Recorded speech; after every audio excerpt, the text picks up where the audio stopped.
Hi friends, இன்றைக்கி நம்ம என்ன வீடியோ பார்க்க போகிறோம்னு பார்க்கலாமா? இன்றைக்கி நான் எனக்கு பயங்கர கோல்டு, அதனால் வீட்டில் நம்ம என்ன சமைச்சு சாப்பிட்லாம், அந்த கோல்டாக இருக்கப்போ சளி பிடிச்சிருக்கப்ப நம்ம என்னென்ன சாப்பிட்லாம் அப்படின்னு தான் காமிக்க போகிறேன். நான் நெஞ்செலும்பு 1/4 கிலோ எடுத்திருக்கேன். அதுக்கு 1 சொம்பு தண்ணி ஊற்றிக்கிறேன். நீங்கள் நிறைய தண்ணி ஊற்றுனீங்கன்னா தண்ணியெல்லாம் வேஸ்ட் ஆகி ஜூஸ் எல்லாம் வெளியே வந்துடும். ஸோ தண்ணி 1 சொம்பு அளவு பார்த்து ஊற்றிக்காங்க. அதுக்கப்புறம் இதில் 2 ஸ்பூன் மிளகு, 2 ஸ்பூன் சீரகம், 1/2 ஸ்பூன் மஞ்சள், இந்த அளவு மஞ்சள் தூள் இந்த அளவு சேர்த்துருக்கேன். சேர்த்துட்டு அந்த மிளகு ஜீரகம் இருக்குல்லையா, அதெல்லாம் நான் க்ரெஷரில் போட்டு இடித்து தான் சேர்த்துருக்கேன். ஸோ நீங்களும் அதே மாதிரி சேர்த்துக்காங்க. அப்புறம் இந்த வெங்காயம் ஒரு 10 சின்ன வெங்காயம் எடுத்திருக்கேன். இந்த 10 சின்ன வெங்காயத்தையுமே நான் அந்த க்ரெஷரில் இடித்து சேர்த்துருக்கேன். கட் பண்ணலை, நல்லா இடித்து சேர்த்திங்கன்னா அந்த சாறு நல்லா இறங்கும், அதுக்காக இடித்து சேர்த்துருக்கேன். அதுக்கப்புறம் இந்த மாதிரி பூண்டு தோலோடு உள்ளது ஒரு 4 பீஸ், அதையும் இடித்து சேர்த்துருக்கேன். அதுக்கப்புறம் தக்காளி பழம் 1 தக்காளி பழம் சேர்த்துருக்கேன். நல்லா பெரிய தக்காளியே சேர்த்துருக்கேன். நீங்கள் வேணும்னா சின்ன தக்காளினா 2 தக்காளி கூட சேர்த்துக்கலாம்.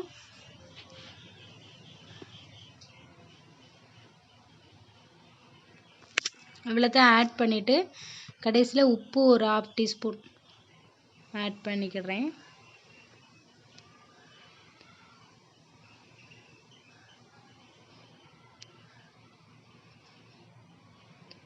உப்பு ஆட் பண்ணிவிட்டு அப்படியே நம்ம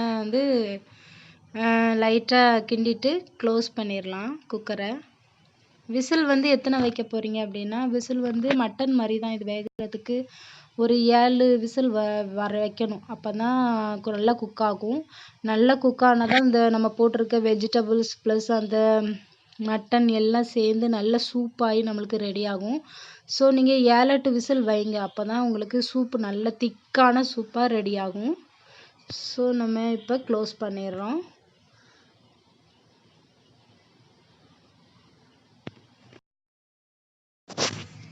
இப்போ பார்த்தீங்கன்னா நம்ம சூப் வச்சு முடிச்சிட்டோம்.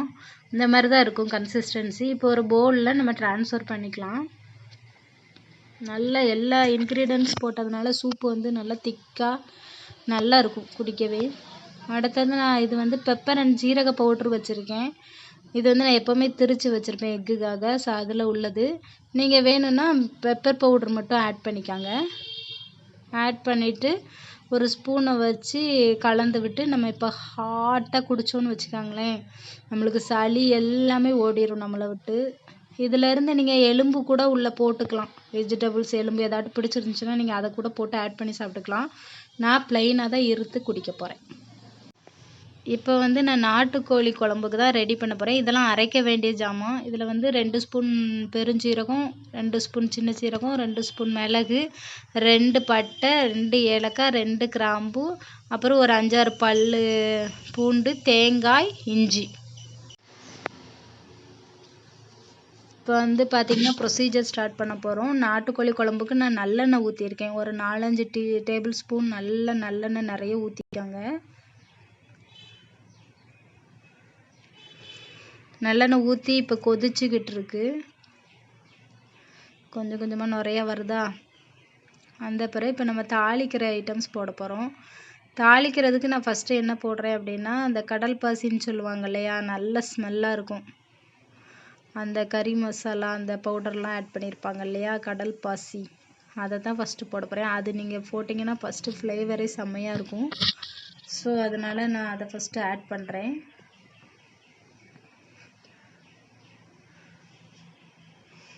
இப்போ எண்ணெயும் நல்லா கொதிச்சுட்டு நம்ம இந்த கடல் பாசி இது போடுங்க, செம்ம டேஸ்ட்டாக இருக்கும். உங்களுக்கு ஸ்மெல்லு நல்ல ஸ்மெல் வரும்.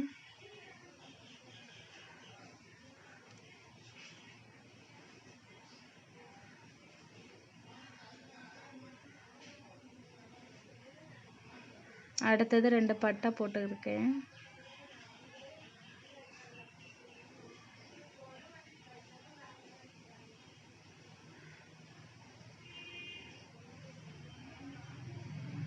இந்த நாட்டுக்கோழி குழம்புக்கு நீங்கள் சின்ன வெங்காயம் தான் ஆட் பண்ணணும். பெரிய வெங்காயம் டேஸ்ட்டாக இருக்காது. சின்ன வெங்காயத்தில் தான் நிறைய உங்களுக்கு மெடிசினல் எஃபெக்ட் இருக்குது. ஸோ இதில் சின்ன வெங்காயம் நான் ஒன்றும் பாதியுமாக கட் பண்ணி இந்த ஒரு கப் அளவு நிறைய சேர்த்துக்கிறேன். இதில் பார்த்திங்கன்னா ஒரு 25 சின்ன வெங்காயம் இருக்கும். அந்தளவு நீங்கள் ரெண்டு ரெண்டாக கட் பண்ணி போடுங்க. நல்ல ஃப்ளேவரும் கொடுக்கும் உங்களுக்கு. ரொம்ப சத்து கூட பெரிய வெங்காயத்தை கம்பேர் பண்ணுறப்ப.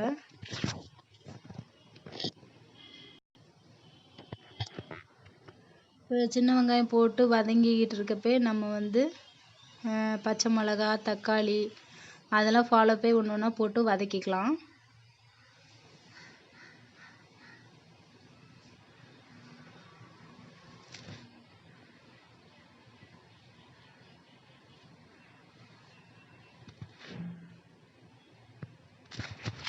நான் ஃபஸ்ட்டே நாட்டுக்கோழியை வந்து குக்கரில் போட்டு மஞ்சள் தூள் உப்பு போட்டு வேக வச்சு எடுத்து வச்சிட்டேன். அது தனியாகவே ப்ரொசீஜர் பண்ணி முடிச்சிட்டேன். அதை உங்களுக்கு காமிக்கலை. அது எல்லோரும் வீட்டில் பண்ணுறது தான். மஞ்சத்தூள் உப்பு போட்டு நாட்டுக்கோழியை குக்கரில் அவிச்சு எடுத்து வச்சுருங்க தனியாக. அதுவுமே ஒரு 5 விசில் வச்சுக்காங்க. 5-6 விசில் வச்சா தான் நாட்டுக்கோழியுமே நல்லா வேகும். ஏன்னா அதெல்லாம் ஹார்டாக தான் இருக்கும், பிராய்லர் மாதிரி உடனே வேகாது. ஸோ அதனால் அதுவுமே ஒரு 5-6 விசில் இல்லை 7-8 விசில், அதேமாதிரி மட்டனுக்கு போடுற மாதிரி கூட விசில் நல்லா எடுத்து வச்சுருங்க. அப்போ தான் போன் முதற்கொண்டு நல்லா வெந்துடும் அது. ஸோ அந்த மாதிரி செஞ்சுருங்க. இப்போ நான் இதில் வந்து தக்காளியும் பச்சை மிளகாவும் ஆட் பண்ணியிருக்கேன். ஆட் பண்ணி வதக்கிக்கிறேன் நல்லா.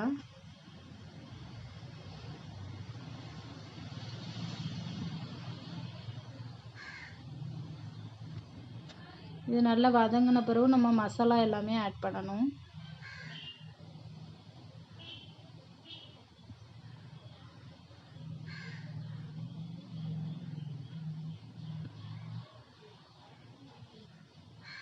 நான் மசாலாலாம் ஆட் பண்ணுறதுனால 2 பச்சை மிளகா மட்டும் தான் ஆட் பண்ணியிருக்கேன். நம்ம பெப்பர் நிறைய போடுறதுல தான் இருக்குது.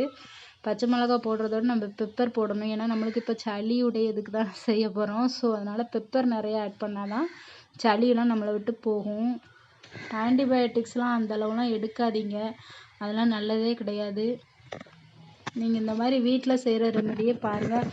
ரொம்ப சிம்டம்ஸ் அதிகமாக இருக்குது, என்னால் முடியலை, இருமல் ரொம்ப வருது, சிவியராக ட்ரை காஃப் ஒவ்வொரு செகண்டுக்கு வருதுன்னா மட்டும்தான் நீங்கள் ட்ரீட்மெண்ட் எடுங்க.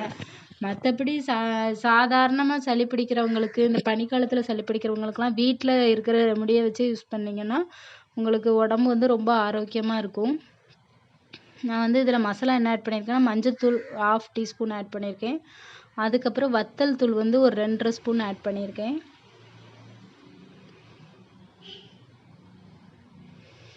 வத்தல் தூள் போட்டு வதக்கியிருக்கேன். அடுத்தது வந்து நான் மல்லித்தூள் ஆட் பண்ண போகிறேன்.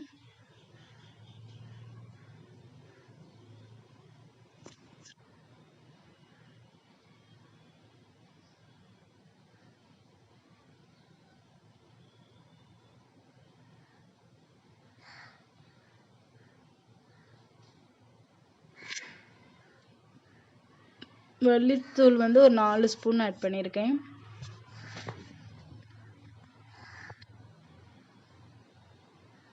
ஸோ இதெல்லாம் வதக்கிட்டு மசாலா கரியாமல் இருக்கிறதுக்காக நான் கொஞ்சம் தண்ணி ஆட் பண்ணிக்கிறேன்.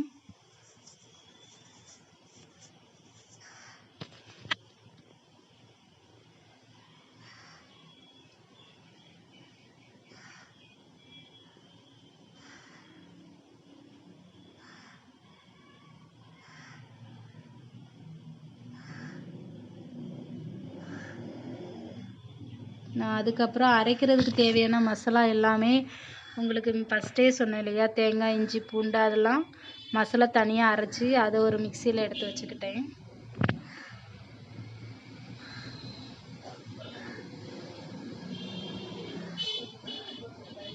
அதை வந்து இப்போ ஆட் பண்ணிக்கிறோம்.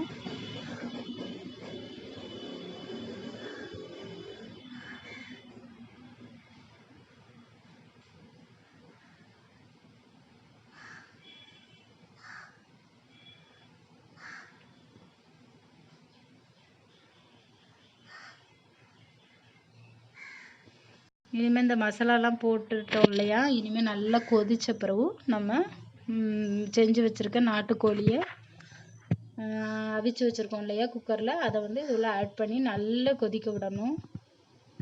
தண்ணி உங்களுக்கு எவ்வளோ தேவைப்படுதோ அந்த அளவு ஆட் பண்ணிக்காங்க.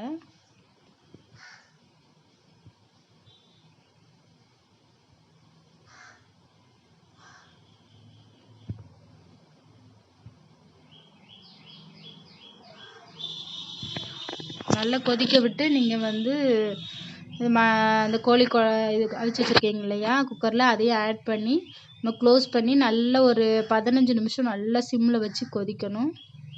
அந்த சிக்கன் ஸ்டாக்குன்னு சொல்லுவாங்கள்ல, அந்த சூப்பு, அதையுமே நான் உள்ளே போட்டுறேன். இதையுமே நீங்கள் எடுத்து வந்து சூப்பாகவும் குடிக்கலாம். அந்த நாட்டுக்கோழியுடைய ஸ்டாக், அந்த தண்ணி இருக்கு இல்லையா அவிக்க வச்சுருப்போம்ல குக்கரில், அதை கூட நீங்கள் சூப்பாக குடிக்கலாம். இல்லை அப்படின்னா நான் ஏற்கனவே நெஞ்செலும்பு சூப்பு செஞ்சதுனால இந்த சிக்கன் ஸ்டாக்கை வந்து அப்படி நான் உள்ளே ஊற்றிட்டேன் இதிலே.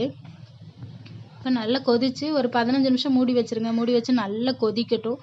கொதித்த பிறகு லாஸ்ட்டில் உப்பு போட்டிருக்கேன். உப்பு போட்டு கொதித்த பிறகு லாஸ்ட்டில் கருவேப்பிலை தழை, கொத்தமல்லி அதெல்லாம் போட்டு நல்லா இறக்கிடுங்க. செம்மையாக இருக்கும். கொஞ்சம் நல்லா கிரேவி பதம் வர நீங்கள் வச்சிங்கன்னா நாட்டுக்கோழி குழம்பும் செம்மையாக இருக்கும். தண்ணியாக வச்சிங்கன்னா அந்தளவு டேஸ்ட்டாக இருக்காது. ஸோ நான் அந்த மாதிரி செஞ்சு எடுத்துக்கிறேன். அதுக்கப்புறம் அந்த நெஞ்செலும்பு இருக்கு இல்லையா, அதை வந்து நான் பருப்பு வச்சுட்டேன். ஓகே ஃப்ரெண்ட்ஸ், அவ்வளோதான். நம்ம என்னென்ன செஞ்சு வச்சுருக்கோங்கிறத பார்த்துருவோம். மறக்காமல் என் வீடியோவை சப்ஸ்கிரைப் பண்ணுங்கள், லைக் பண்ணுங்கள், ஷேர் பண்ணுங்கள், கமெண்ட் பண்ணுங்கள். ஓகேவா? நான் இந்த நெஞ்செலும்பு சூப் எடுத்தோம் இல்லையா, அதை நான் வந்து பருப்பு போட்டு சாம்பார் மாதிரி வச்சுட்டேன்.